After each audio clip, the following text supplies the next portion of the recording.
दोस्तों, कहा जाता है कि किसी लड़ाई को जीतने के लिए जरूरी नहीं है कि आपके पास शारीरिक ताकत ही हो। आप अपनी बुद्धि की ताकत से भी अपने दुश्मन को ऐसी पटखनी दे सकते हैं जो जंग के मैदान में उतरकर कोई शक्तिशाली योद्धा भी नहीं दे सकता। इस वाक्य को सच कर दिखाया है भारत के एक ऐसे शख्स ने जिसकी साइज देखकर लोग उसकी तेज बुद्धि को हल्के में ले जाते थे। इनकी इंटेलिजेंसी इतनी स्ट्रांग थी कि ये बड़े बड़े देशों को झुकने पर मजबूर कर देते थे। इतना ही नहीं, इनकी साइज को हल्के में लेने की भूल एक बार पाकिस्तान को इतनी भारी पड़ी कि वो युद्ध के मैदान से भागता ही नजर आया। यहाँ तक कि पाकिस्तान को अपनी जान बचाने के लिए संयुक्त राष्ट्र को पुकारना पड़ा था। तब कहीं जाकर पाकिस्तान की जान बच पाई थी और उसे महसूस हो गया कि उसने भारत के शख्स से पंगा लेकर बहुत बड़ी गलती कर दी है। कौन थे ये शख्स? कैसे पाकिस्तान उन्हें आज भी याद करने के बाद कांप जाता है और कैसे एक छोटे कद के इंसान ने पूरी दुनिया को हिला कर रख दिया था? तो चलिए जानते हैं इनके बारे में। तो आप ये वीडियो बिना स्किप किए अंत तक जरूर देखिएगा, क्यों ये वीडियो आपको उस भारतीय पर गर्व महसूस कराने वाला है। दोस्तों, ये बात है साल 1965 की। तब भारत के प्रधानमंत्री थे लाल बहादुर शास्त्री। शारीरिक रूप से छोटे कद और कमजोर से दिखने वाले शास्त्री को हल्के में लेने की भूल पाकिस्तान के साथ साथ दुनिया के कई देशों को बहुत भारी पड़ी थी। अमेरिकी लेखक स्टैनले वालपर्ट ने अपनी किताब इंडिया में लिखा है, पाकिस्तान के पूर्व राष्ट्रपति और फील्ड मार्शल अयूब खान एक विशालकाय व्यक्ति थे जो कि लंबे और शारीरिक रूप से काफी मजबूत थे, जबकि भारत के प्रधानमंत्री लाल बहादुर शास्त्री छोटे कद के और शारीरिक रूप से कमजोर थे। पाकिस्तान की यही सोच उस पर बहुत भारी पड़ी थी। यहाँ शास्त्री पर एक दोहा फिट बैठता है कि देखन में छोटे लगे घाव करे गंभीर। जी हाँ, कुछ ऐसा ही शास्त्री ने पाकिस्तान के साथ कर दिखाया था। वो कैसे, ये हम आपको इस वीडियो में बताते हैं।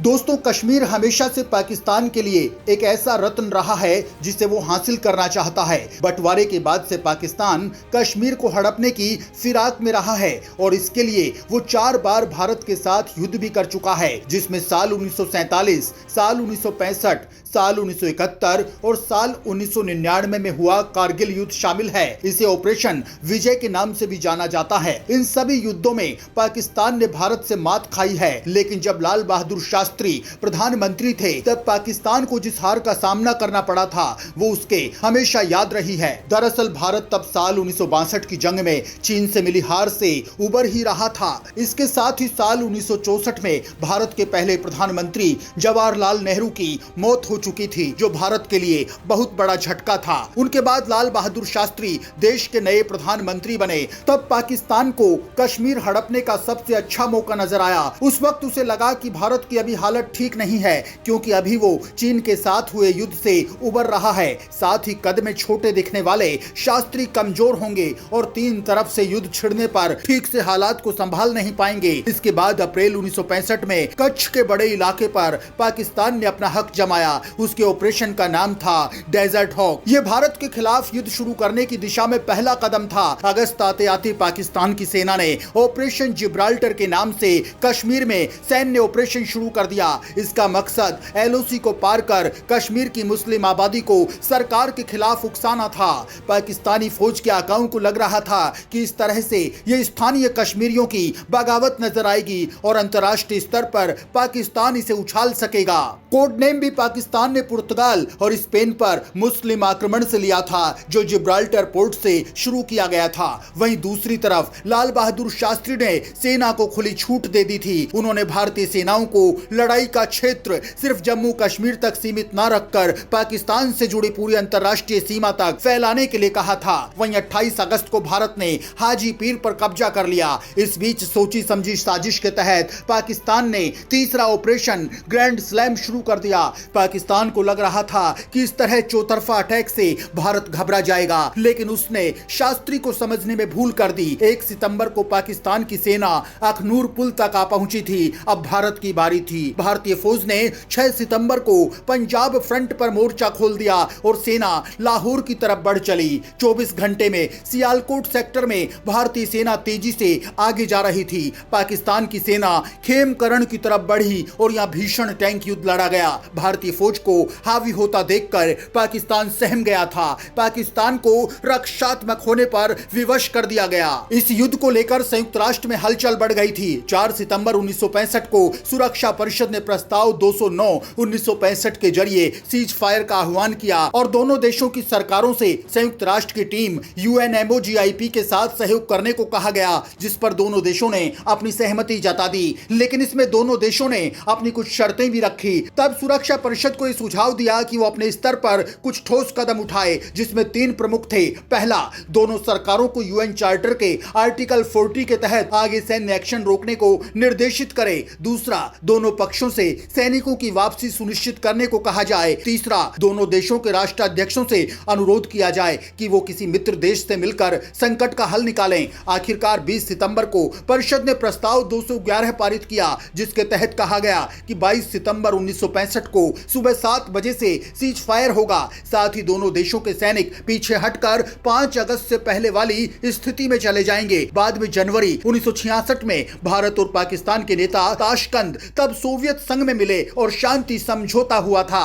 दोस्तों, छोटे कद और शारीरिक रूप से कमजोर शास्त्री की सबसे बड़ी पूंजी उनकी रणनीतिक ताकत थी। सबसे बड़ी बात, उन्होंने उस सेना को युद्ध जीतने के लिए प्रेरित किया जिसके बारे में पाकिस्तान का मानना था कि चीन से हार के बाद उसका मनोबल काफी कमजोर हो गया है। इससे यह भी पता चलता है कि शास्त्री के साथ काम करने वाले और निर्णायक पदों पर बैठे लोग कितने काबिल थे। इसके अलावा अपने नारे जय जवान जय किसान की बदौलत से शास्त्री ने सैनिकों और किसानों दोनों को प्रेरित किया। दरअसल लड़ाई के दौरान उस समय अमेरिका के राष्ट्रपति लिंडन जॉनसन ने शास्त्री जी को धमकी दी थी कि अगर उन्होंने पाकिस्तान के खिलाफ लड़ाई बंद नहीं की तो वो भारत को PL 480 के तहत जो लाल गेहूं आयात किया जाता था उसे भारत को देना बंद कर देंगे। उस समय भारत में इतना गेहूं पैदा नहीं होता था। शास्त्री जी को यह बात बहुत चुभ गई क्योंकि वो एक स्वाभिमानी व्यक्ति थे।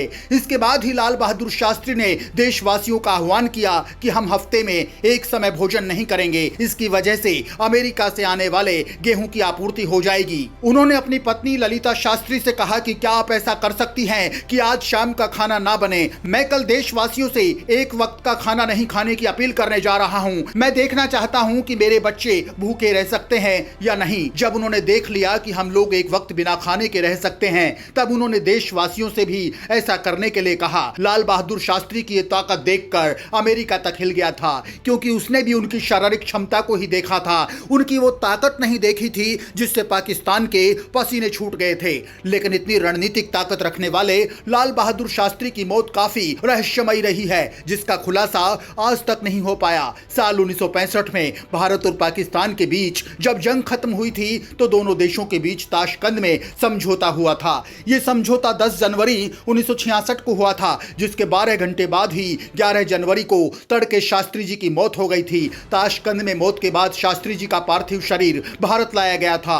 कई प्रत्यक्षदर्शियों ने शास्त्री के चेहरे और शरीर पर अप्राकृतिक नीले और सफेद धब्बे देखे जाने की बात कही। इसके अलावा उनके पेट और गर्दन पर कटे हुए निशान भी थे। सबसे हैरानी की बात यह है कि मौत से पर्दा उठाने के लिए बनी राजनारायण जांच समिति किसी भी नतीजे पर नहीं पहुंच पाई। जांच समिति की विस्तृत रिपोर्ट भी सार्वजनिक नहीं की जा सकी।